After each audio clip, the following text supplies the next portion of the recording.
Malappuram Irumbaliyam higher secondary സ്കൂളിന് സമീപത്തെ കുന്നിടിച്ച് മണ്ണെടുക്കുന്നതിനെതിരെ നാട്ടുകാരുടെ പ്രതിഷേധം.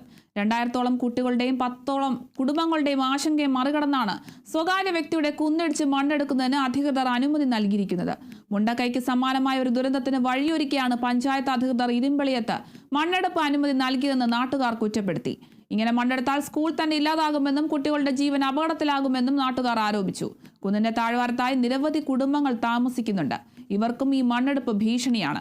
കഴിഞ്ഞ മഴക്കാലത്ത് ഈ മണ്ണെടുത്ത ഭാഗത്ത് മണ്ണിടിഞ്ഞു വീഴുന്ന സ്ഥിതി ഉണ്ടായിരുന്നതായും നാട്ടുകാർ ആരോപിച്ചു.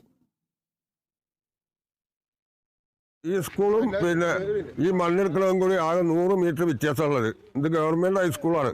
ഈ മണ്ണ് കൊടുത്തിട്ട് ഹൈസ്കൂളിൽ അവിടുന്ന് നിരങ്ങാനുള്ള എല്ലാ സാധ്യതയുണ്ട്. ഈ ഇത്രയും അളന്നു നോക്കിയിട്ടേ ഇതിന് പെർമിഷൻ കൊടുക്കാൻ പാടുള്ളൂ. അത് എങ്ങനെ കള്ളത്തരത്തിൽ എങ്ങനെ പെർമിഷൻ ഉണ്ടാക്കിയെന്ന് അറിയില്ല. ഇവിടുന്ന് അളന്ന 100 മീറ്റർ ഇല്ല സ്കൂളിൻ്റെ അവർക്ക്, സ്കൂളിൽ നിൽക്കുന്നവർക്ക്. ഇത് നിർത്തി വെച്ചതാണ്. ഇത് പിന്നെ രണ്ടാമത് എങ്ങനെ പെർമിഷൻ ഉണ്ടാക്കിയിട്ട് പെർമിഷൻ ഉണ്ടാക്കാൻ വരുമ്പോൾ ഇത് ഇത്ര മീറ്റർ അകലെ സ്കൂളോ വീടുണ്ടെങ്കിൽ അതിൻ്റെ ഇത്ര മീറ്റർ അകലെ എന്നൊരു നിയമമുണ്ട്. ആ നിയമം പെർമിഷൻ കൊടുക്കൂല.